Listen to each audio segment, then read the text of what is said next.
Good evening, everyone. Today is Tuesday, December 23rd. It's 5 p.m., and we are here at the Veterans Memorials, Parks, and Recreation Committee. My name is Councilor Pasillo. I'm the District 1 City Councilor. My Vice Chair is Councilor Hajai, District 5 City Councilor. And we also, oh my goodness, I'm so sorry. Vice Chairperson is Councilor Toomey. And we also have Councilor Hajai here with us. We have Commissioner Antonelli, and AJ Pottle is clerking the meeting. Mr. Clerk, would you mind reading number 1 on the agenda? Thank you, Madam Chair. Pursuant to Chapter 20 of the Acts of 2021, and in order to ensure active public engagement, City of Worcester currently allows for both in-person and remote participation at its meetings. To partake in the meeting, you can either come in person or join via Zoom. The Zoom link is listed on the agenda and also on the Granicus portal of the city's website. And the phone number for tonight is 1-646-828-7666. And the access code tonight is 160-935-1430. And again, we do ask if you do want to participate remotely, and it's an item that you want to speak on, use the raise hand function, which is in the bottom center of the Zoom app, or you can dial *9 if you're on the phone. Thank you. Thank you, Mr. Clerk. Would you mind reading number 2 on the agenda? Order that the City Council Standing Committee on Veterans Memorials, Parks and Recreation hereby approves the minutes from the Veterans Memorials, Parks and Recreation Committee meeting on April 29, 2025. And could we do a roll call, please? Councilors Hajai, Yes. Toomey, Yes. and Chairperson Councilor Pasillo. Yes. So we're going to start with 3A under miscellaneous petitions. Councilor Atel Hajai requests no motorized boats allowed signage be placed at a prominent location at Banyenda Beach. Commissioner Antonelli, do you want to speak on this? Through the chair to the councilor, we have those in process. No real need at this point in time, but it is already on our agenda for that to happen. Thank you. Wonderful. So my motion will be to file. Mr. Clerk, will you call roll call, please?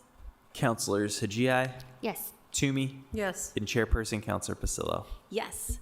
3B, Philip Nidry and Charles Slatkin request an opportunity to brief City Council regarding the Robert H. Goddard Centennial Committee's current efforts to prepare for the centennial events in March 2026. Would you like to come to the microphone, just state your name and city of residence and fill us in a little? Slatkin, 1 Talawanda Road, Worcester, Mass. Thanks, guys. Appreciate the opportunity. This is all good news, so it's a fun time to present. 83 days from today, the world's going to celebrate the 100th anniversary of the world's first modern rocket launched by our own Dr. Robert Goddard, who ushered in the space age. And events in and around Worcester and Auburn are being planned for a week-long celebration beginning on March 16th and culminating on March 22nd. And there's a lot of actually efforts happening nationally, but I'm going to focus today on just what's happening locally. There is a dedicated website called theFirstLaunchCentennial.org, and actually we also have another version, just theFirstLaunch.org also works as well. And matter of fact, thanks to the Outfront Billboard Company, we're going to get a free billboard on Route 290 starting in January and running through March with updated content. God bless all these wonderful volunteers that have been helping us out. The town of Auburn is going to be rededicating Goddard Park. I'm not sure if you've been out there in recent days, but they've gotten rid of the Polaris missile and replaced it with a 25-foot sculpture of Robert Goddard, including a new bridge to the library to connect it better to the community. And they're also hosting a major event at the golf course on March 16th, approximately 12 to 2 o'clock. They're expecting as many as 10,000 people attending. And they're taking it very seriously and putting a lot of effort into it, and they're going to have historic recreators. Thanks to the David Clark Company, David Clark is going to fund the construction of a brand new stainless steel Goddard rocket replica on full scale, so that'll be at the launch site for that day. And they're also going to recreate all the other items that were at the launch site for that day, including some cardboard cutouts of all the main characters, Goddard and Esther and Kisk and Rope. They'll have speakers and historical reenactors, and a number of opportunities that they'll advertise a little more broadly. I think they're actually going to close the schools for half a day in honor of the celebration. They want to have a lot more school kids attending. Just recently, the Estes Model Rocket Company, if you know, they're the folks that make all the model rockets that kids have used for centuries, is going to be selling a Goddard replica rocket starting in February. And the plan is to fire 100 of these replica rockets at the Auburn launch site on the day of the launch. And similarly, Estes Rocket Company and one of the largest aerospace advocacy groups, the AIAA, are working together to promote a national rocket launch day. So the plan is to have schools, science centers, and all the rocket clubs in the United States fire off a rocket on March 16th in honor of the 100th anniversary of Goddard and all of today's Goddards. Museum of Worcester is going to be launching a new Goddard show. It's the first time in a century that anyone's actually had a show specifically dedicated to Robert Goddard, and that will be opening the week of the centennial, and I think it'll be free admission for that week to the public, and it's going to be running all the way to the fall. So we're excited about that. As many as you know, the Robert and Esther Goddard House, 200 years old this year, has been saved, including its adjacent land, and we've been working on its restoration, and the house will be open to the public for the centennial, and we're going to have historian Kevin Schindler, who just wrote a brand new book on Goddard, part of the Images of America series that will be available, I think, March 3rd for the public. And so Kevin's going to be doing talks, lectures, and book signings at the house. And thanks to Worcester and the Community Preservation Act, we received a wonderful grant last year. And we just in the nick of time, right before the snow, we've taken the entire roof structure off down to the rafters, installed a brand new roof that'll last for much longer than I'll be around probably. We've de-leaded and painted the exterior of the house. We removed most of the knob and tube electrical in the house. And the house is looking really, really pretty amazing. I think it's going to last a long time, and I think it's going to be a real showcase for the centennial. Worcester Public, WPI and Clark University are going to be hosting all of their own presentations to the public, and I think those will be, announcements will be made sooner than later. Thanks to a lot of donors in Worcester, and especially my colleague Phil Nidre, the first phase of the National Space Trail has been fully funded, and the first 3 or 4 installations are done, and we expect to have those be completed by probably late January, early February. Thank you, Rob, for also your help in getting the one in front of the city of Worcester. But we're going to have one at the Robert Goddard House. It's already there. There's one installed in front of the Goddard School of Science and Technology, where Goddard was inspired with these 2 wonderful teachers when he went to South High. There'll be one at Worcester Polytech, one at Clark University, one at the Auburn launch site. And then there's 4 supporting sites. City of Worcester, the Worcester Airport and Massport will have one. I don't know if you know, when you come up the escalators to that main holding area in the Worcester Airport, there's a 20-foot terrazzo marble inlay that says Robert Goddard and his birth date 1882. And so the National Space Trail markers will be right in the middle of that marker. And I think it's going to be a wonderful selfie kind of opportunity as people are welcome to the city. There'll be one at the Museum of Worcester and one at the Worcester Ecotarium. And the week-long celebration will culminate on March 22nd at the Hanover Theater. And it's designed to be a family-friendly event, free to the public. You will have to go on to the Hanover, actually it'll be our site, there'll be a link to Hanover to get a ticket. But it's family-friendly. It'll be open start at 4:30 in the afternoon, so families can get home for dinner. We hope to fill it up with students, teachers, educators, and certainly all of Worcester is welcome to attend. We expect to have some key folks from NASA, scientists. There'll be a brand new Goddard documentary that'll be featured. We're going to have some students from Worcester Schools recite some of Goddard's famous valedictory speech that he gave at Mechanics Hall as a South High graduate. There'll be some awards. There'll be the first time there'll be an Esther Goddard Award, which will be pretty cool, and honor how significant Esther Goddard's role was in the development of Goddard's rockets and the space age. And we hope everyone can attend. We just spoke with Scouting USA the other day. They're expecting over 1,000 scouts and their families to attend the Hanover event. And we've been working kind of tirelessly nationally to get other cities, other schools, other aerospace companies, other scientific inspiration organizations to similarly find ways to leverage the centennial, for the greater good. And, the spin that we put on the centennial in general is as important as it is to honor something that happened 100 years ago, which is significant. It is the first time humanity went this way. The Wright brothers, as wonderful as they were, wanted to go from point A to point B, but this is the first time humanity really had the gumption and the dream to look up and find out what's out there. And so we really want to honor not only Goddard's legacy, but also what we call all of our today's Goddards, all these scientists and engineers and educators that do amazing things and very much underappreciated and undervalued, but who work tirelessly to explore the boundaries of our universe, but also of our scientific understanding. And as important, even more importantly, use the centennial to inspire our next generations, our young tomorrow's Goddards, and they really are our future. And if you meet kids from the Goddard Scholars Program and you talk to them, they do give us all hope for the future.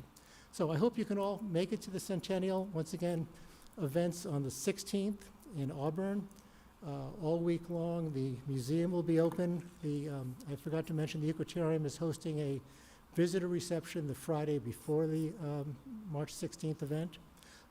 And there'll be more information coming as it's refined and evolved. We're a tiny little underfunded nonprofit group, but somehow we've hit a resonant chord both nationally and locally. And we're really excited to have Worcester own the Robert Goddard legacy. Every kid knows who Thomas Edison is, but we want every kid in Worcester not only to understand who Esther and Robert were, but to also feel proud of the city they're living in, and kind of that a kid from Webster Square who likes science fiction, who is sickly, could somehow mostly fail and be persistent and somehow become the father of modern rocketry. And Worcester has a lot to take credit for that. So I thank you all. Thank you so much. Do you want to say anything, Mr. Nidri? You're good? Covered it. Mr. Clerk, is anyone online who would like to speak? Madam Chair, no one is online.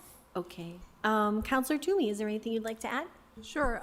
It sounds like you've really done your homework.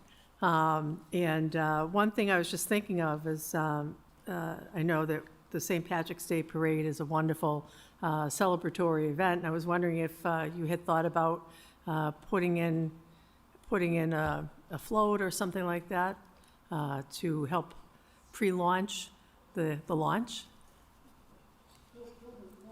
Through you, Madam Chair. Thank you, Council.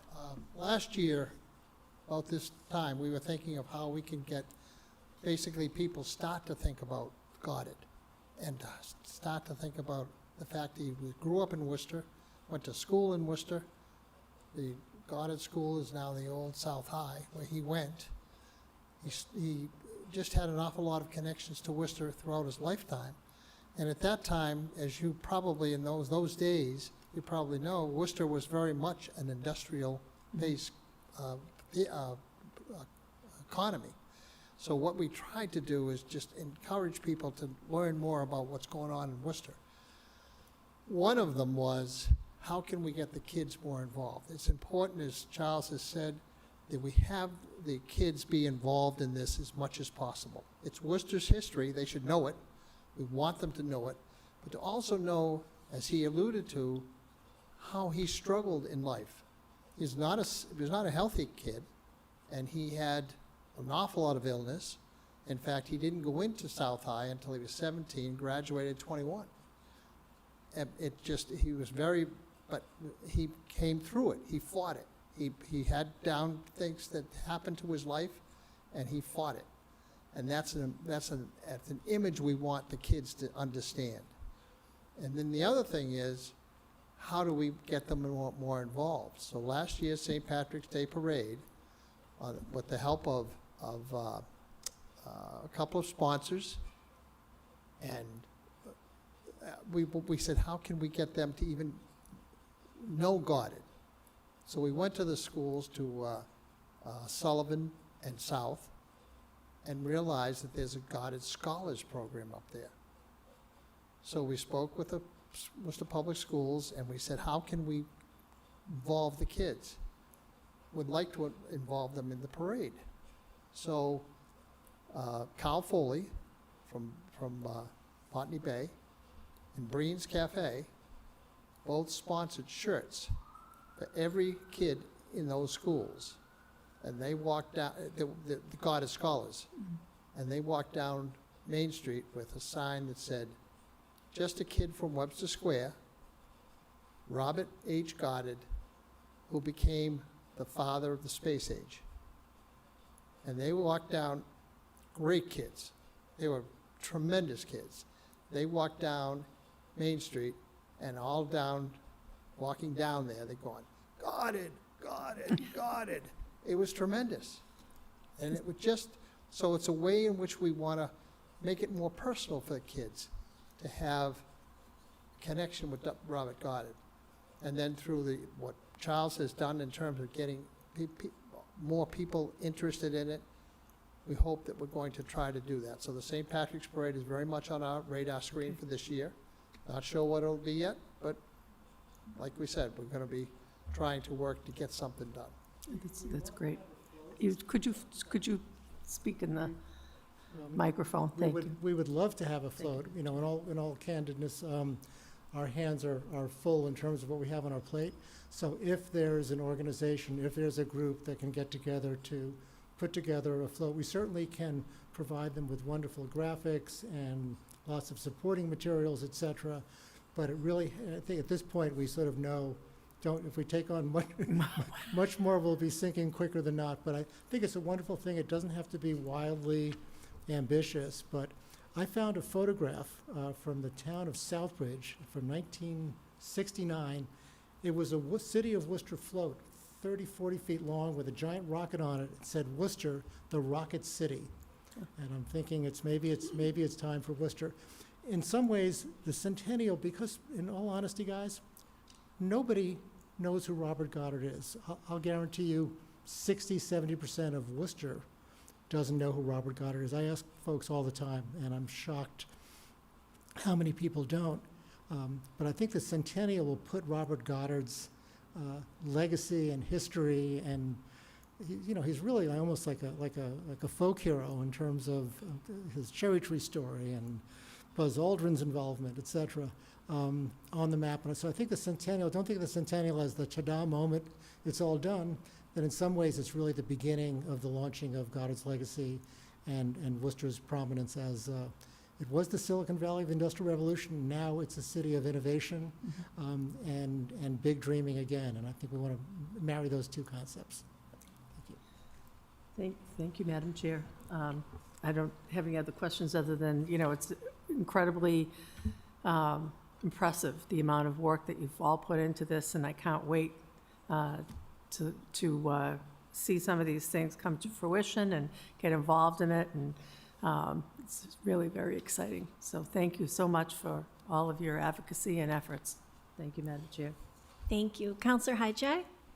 Yeah, just to say thank you to Charles and Phil for coming to our neighborhood meetings and giving us some really good presentations. It's very good to see the passion and the effort that's gone into it. I look forward to attending the March 16th event. Sounds like it's going to be wonderful. So thank you for all your efforts, both of you. Bring a jacket. I will definitely bring more than one jacket. Thank you. Thank you so much. And just to echo my colleagues, I also look forward to coming to the events, and maybe we could get some VIP passes, because 10,000 people at the Auburn Golf Course sounds amazing. But thank you both, and I really appreciate you involving the Worcester Public School kids. I think that's wonderful for the community. It's great for the kids. Thank you so much for coming in. My motion would be to file this because we've talked about it, so. Mr. Councilors Hajji, Yes. Toomey, Yes. and Chairperson Councilor Pasillo. Yes, thank you. 4A, under Communications of the City Manager, transmitting informational communication relative to a request to provide City Council with a report concerning outreach done by the Green Hill Golf Course staff to invite and encourage Worcester Public School students to learn and play golf at the course. Commissioner Antonelli? Madam Chair, so the item really talks about what we've done and where we go with Green Hill Golf Course. Sort of gives you a little bit of a history on the opportunities that we have had and sort of where we are today. As this sort of talks about, we still have a yearly summer camp, summer clinic for youth. We also support all of the Worcester Public Schools on their golf teams, both practice and play.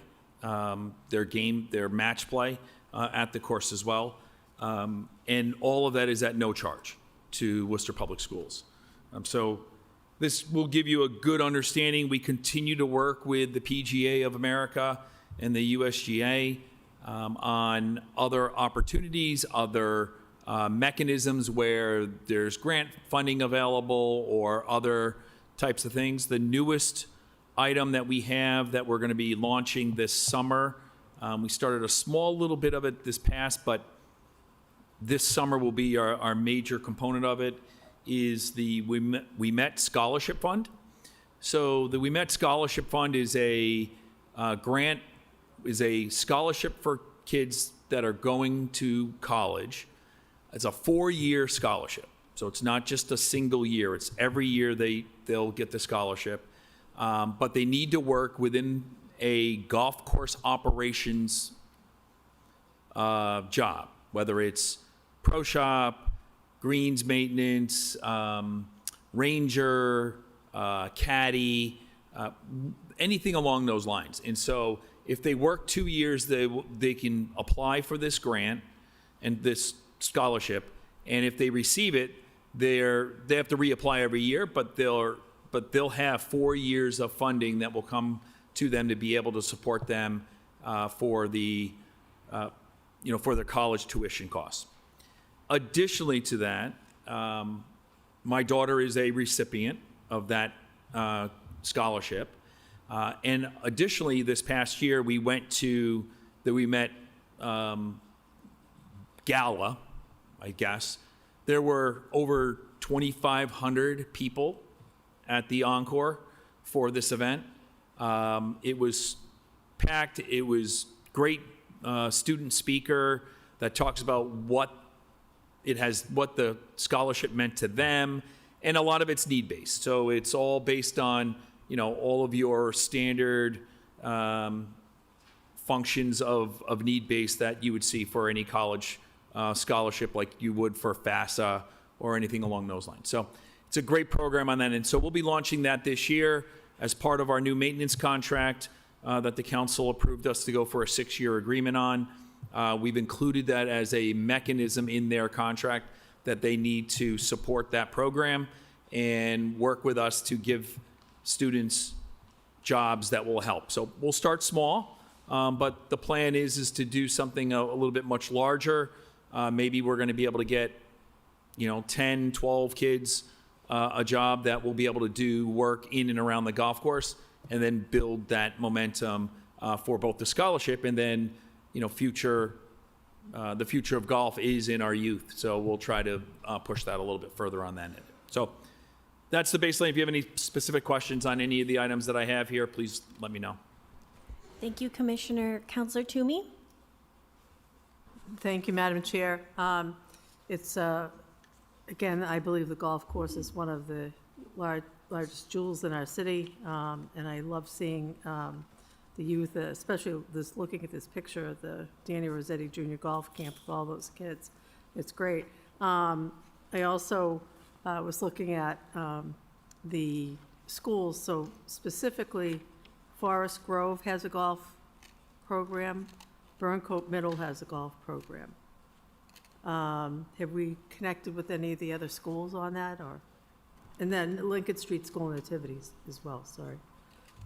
So a lot of times it rotates in and out. What usually ends up happening is that we'll have a PE teacher or someone at a particular school that, you know, is very interested in that ability for us to come in or to work with them. And so we'll develop those based on some of that interaction. I know our director of golf, Matt Moyson, reaches out to the schools and reaches out to the athletic director as well on, you know, what may be available. And if we find a grant opportunity that may be there to get children and our students into the golf course, we'll try to do that as well. But they actually rotate in and out depending on what the teachers and what the PE teachers are in that functionality. I did note, through you, Madam Chair, to the Commissioner, that the Intercity Golf Program held 300 youth each day, which is phenomenal. And they were getting kids from Friendly House Centro, the YMCA, Boys and Girls Club, and other organizations. So that's great. That's one of the things I wanted to see, make sure that we're reaching out to our diverse community. And then you also have the 21st century after-school program. That's in addition to the other program at Burncoat, correct? That would be correct. That was an additional piece to it. Okay, so I know the Burncoat's been involved for a long time. My kids haven't gone there. And then I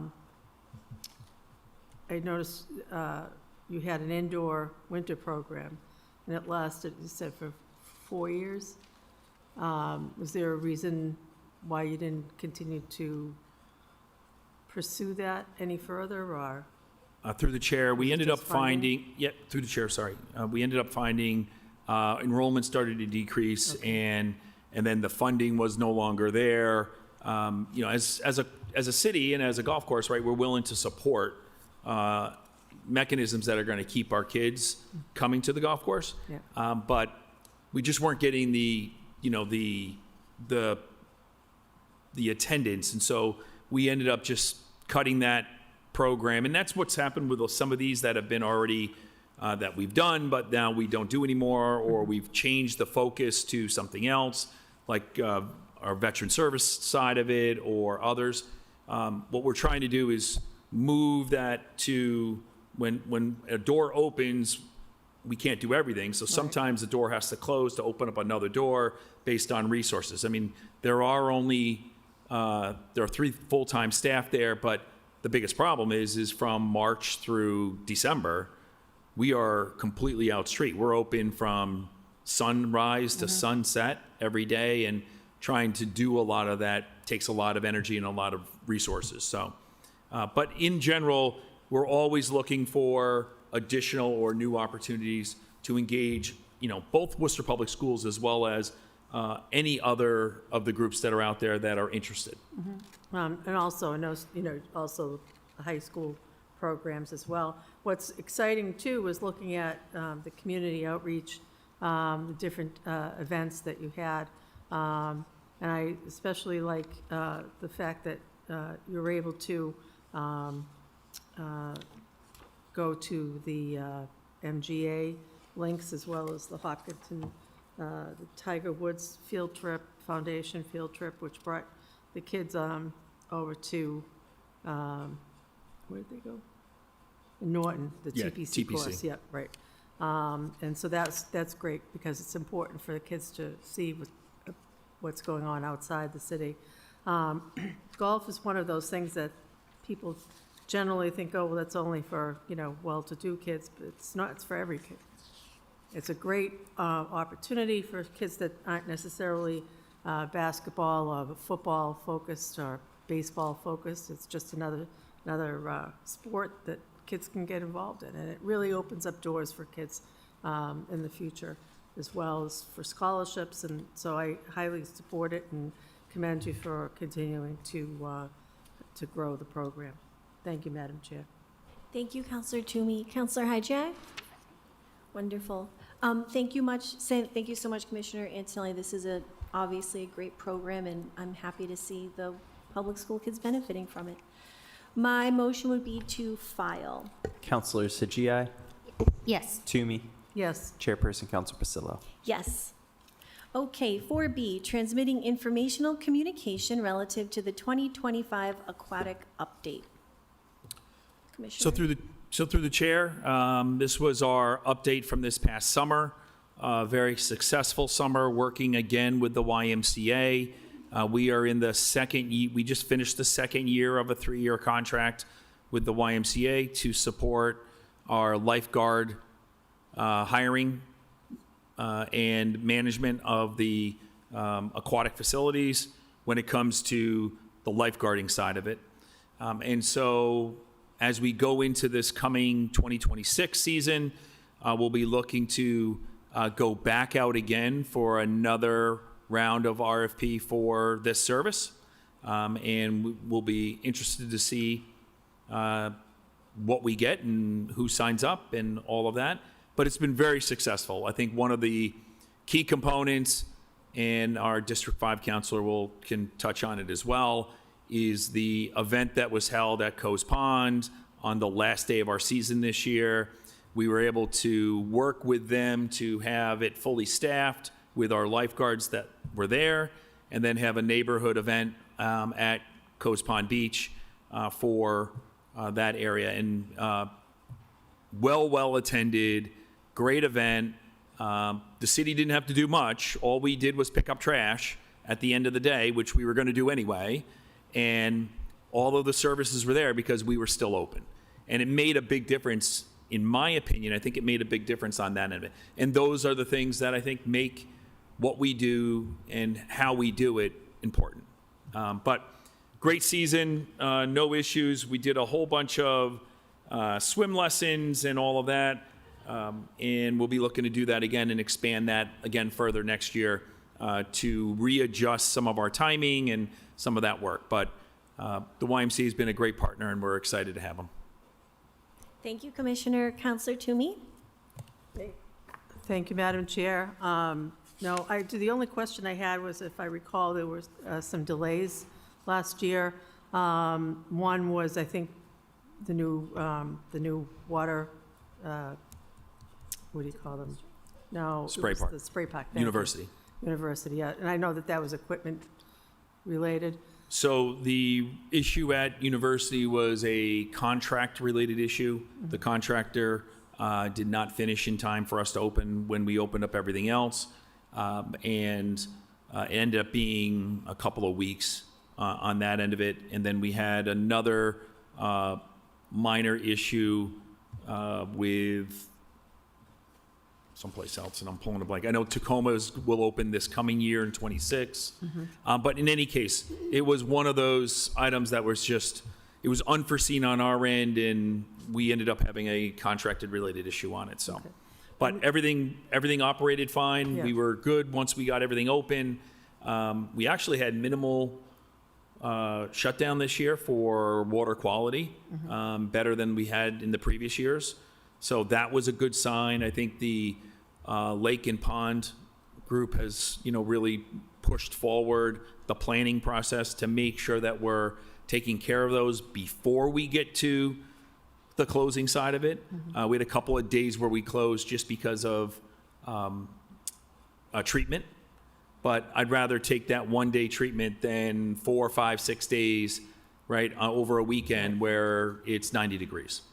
The other thing, I think that, and I don't know how you can prevent this in the future, but maybe you've thought about it since the summer, but I believe we had to close Crompton Pool. We did. We had a little bit of an issue there of keeping water in the pool.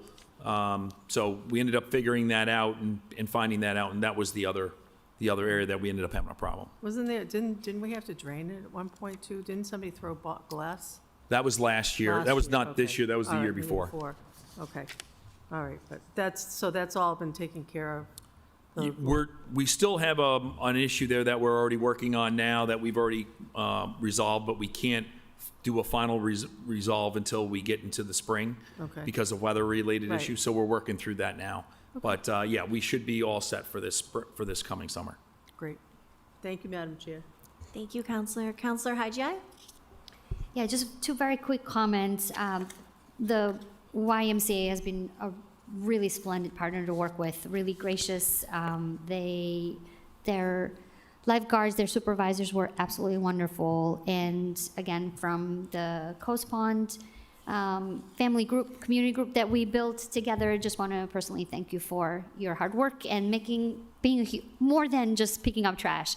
You really had a great hand on making that happen with fixing the beach. And the program, as I understand it, the aquatic program is still offering the free kayaks and canoes, right, Commissioner? Through the chair to the council, yes, we will still be offering that next year as well. As we did this past year, we opened up on Memorial Day weekend, and we did sort of weekend access. I think we ended up moving it to Friday, Saturday, Sunday at one point, and then when we were open for the season, we were open year-round, 7 days a week. And then as we got into September, we ended up starting to shut it down, and then we ended up finishing in over the Labor Day holiday. So Great. that will be part of our operation for next year as well. It's really been a good model for what I think we can do at Indian Lake Beach or at Shore Park for a model that really works well. Like, it's just seamless, easy. We haven't had many issues. You know, you have a couple of broken paddles here and there and that, but overall, though, it's been a home run. It's been fabulous. It gets people out onto the water in places that they never knew that was even out there, and we do it in a safe manner too. So that's the major benefit. Yep, thank you for all your hard work. Thank you. Yes, just to echo my colleagues, you know I love the East Park Spray Park, and I'm really looking forward to Tacoma Street. All the families in Burncoat are so excited, and Great Brook Valley too. So thank you so much, and thank you to the Y for all your hard work. It's a really great partnership. My motion for this item is to file. Counselors Hajai, Yes. Toomey, Yes. and Chairperson Counselor Pasillo. Yes. 4C, transmitting informational communication relative to the tree planting update 2025. Commissioner? Thank you, Madam Chair. So in your packet is a list of where we planted, what we planted. It was a successful season. We are already working on our season for next year, looking at planting locations, looking at where and what we're looking to plant. And we're looking to finish spending the remaining ARPA money that is available for tree planting this coming spring season. So we anticipate we'll be able to finish all of that. We were able to we added trees after the deadline because we had more trees available than we had in the initial list. And so we were able to pretty much clear our entire list as of like February, March. There's still some stragglers in there. A couple of them ended up being issues where we had some electrical and we couldn't get in touch with somebody to move it. But in general, though, we had cleared the list as of March, which was good.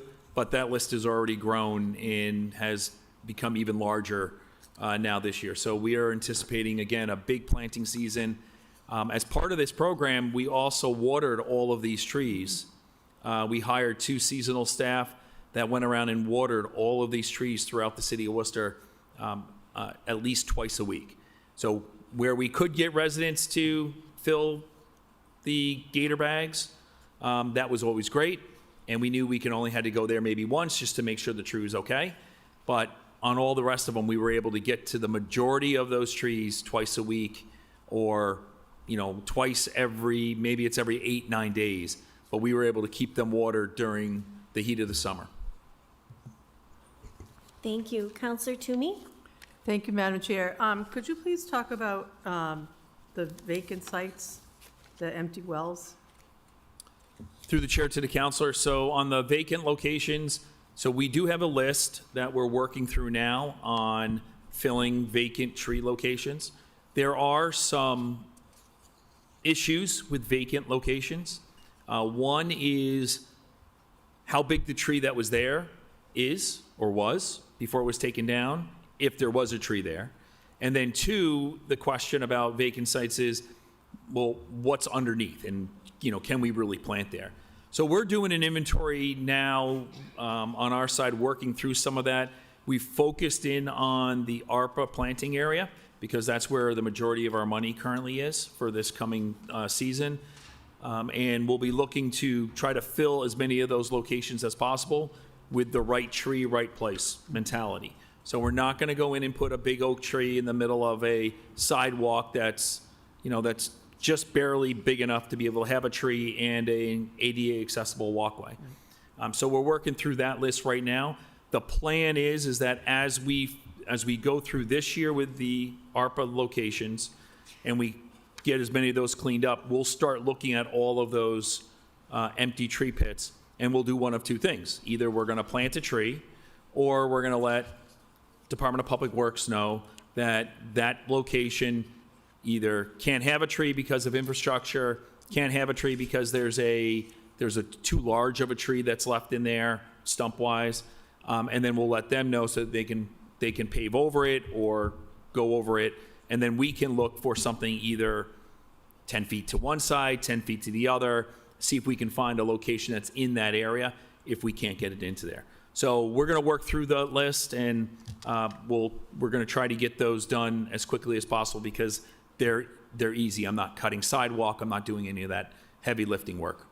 The other thing that I've noticed, and I think we've talked briefly about it on the phone a couple of times, is as the spring season comes along, there's regrowth and rebirth and all of that stuff. And there's a lot of, I've noticed, especially in the Grafton Street area and in other parts of the city, trees that have, I guess you call them suckers, that grow from the roots and low, they end up impeding the walkway. And, is there any plan to try to maybe educate people on how to maintain those in the neighborhoods if there are volunteers that want to do that? Can we do a training program or? So through the chair to the council, one of the items that we've been working on as an Urban Forestry Tree Commission is to do that outreach with the neighborhoods and the crime watches and that grouping. So we have 5 members of the commission. Each of them are designated to a district, and we're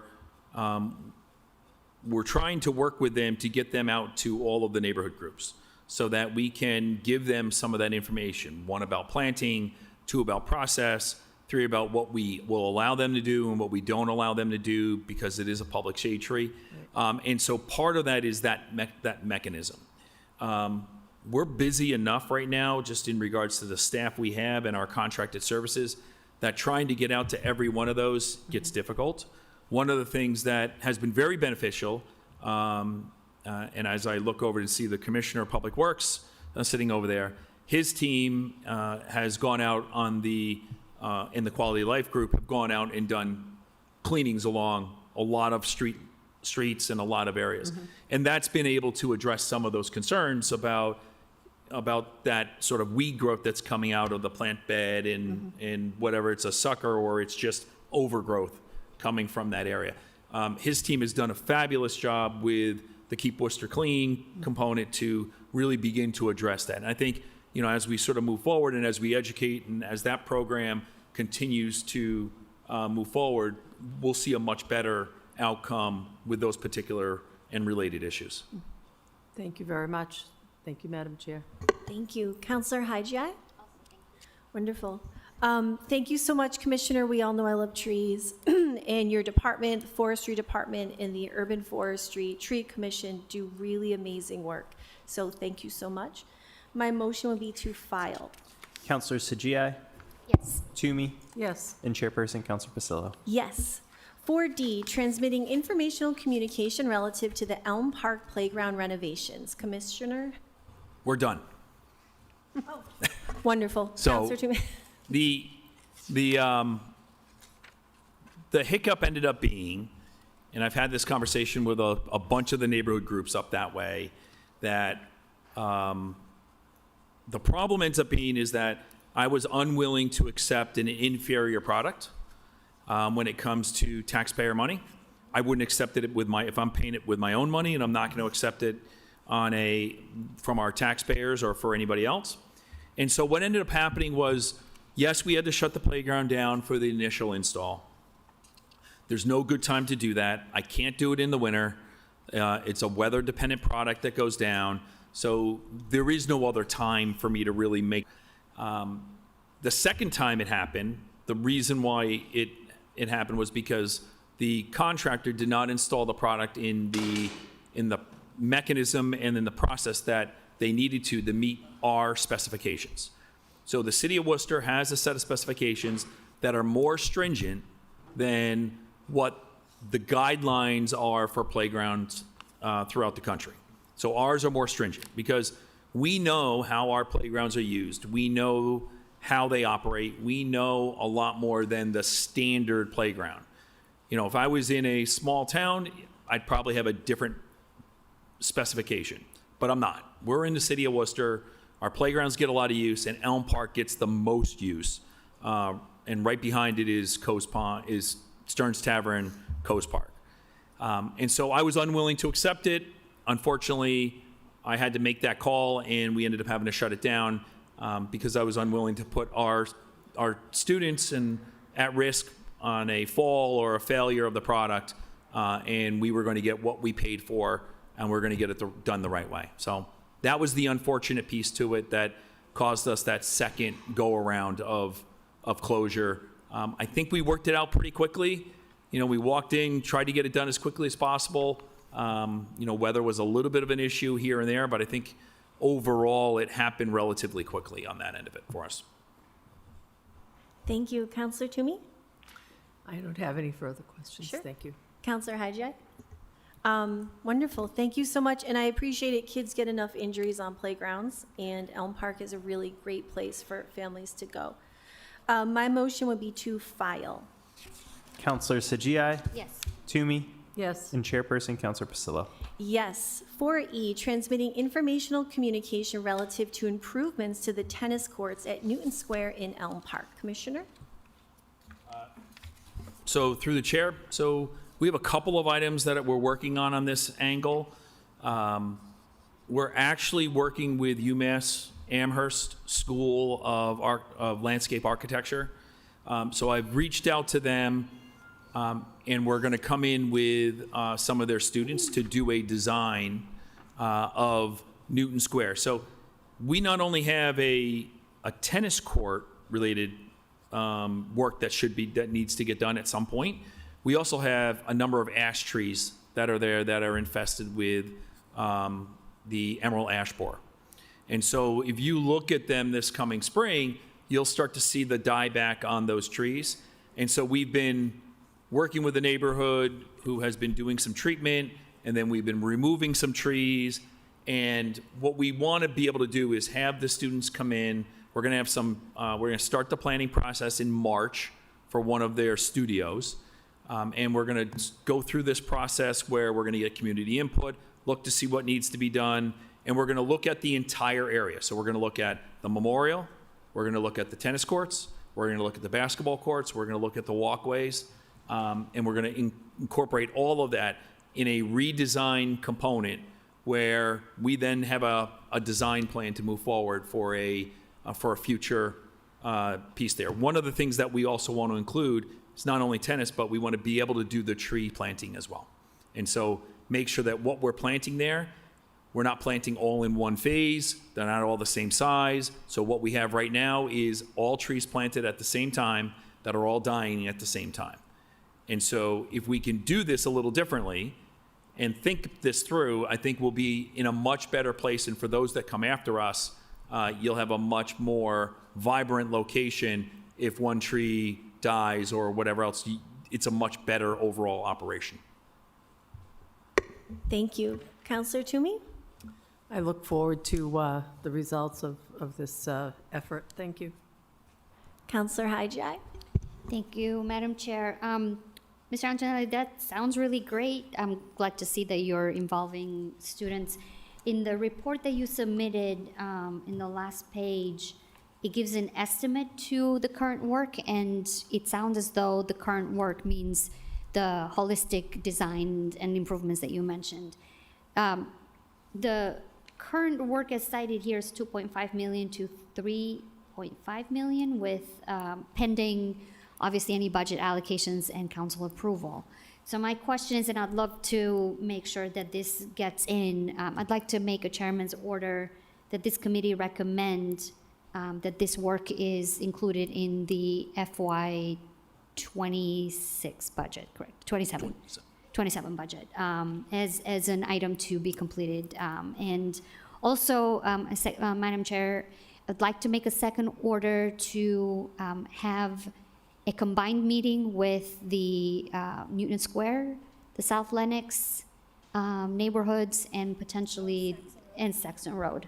So that's all of those three neighborhoods are abutting that area. It'd be nice to have you do a presentation and get them engaged as much as possible, and Friends of Newton Hill.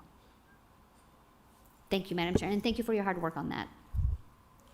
Thank you, Counselor Hajai. Yes, thank you. This sounds like it's going to be great, and I know the Saxon Road neighborhood would love to be included and be in the loop with this project.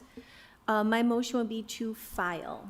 Counselor Sajai, Yes. Toomey, Yes. and Chairperson Counselor Pasillo. Yes. So this is the end of the meeting. I want to thank Counselor Toomey and Counselor Hajai for being great colleagues on this committee, and thank you, Commissioner Antonelli. It's been really great to chair. My motion is to adjourn. Counselor Sajai, Yes. Toomey, Yes. and Chairperson Counselor Pasillo. Yes, thank you.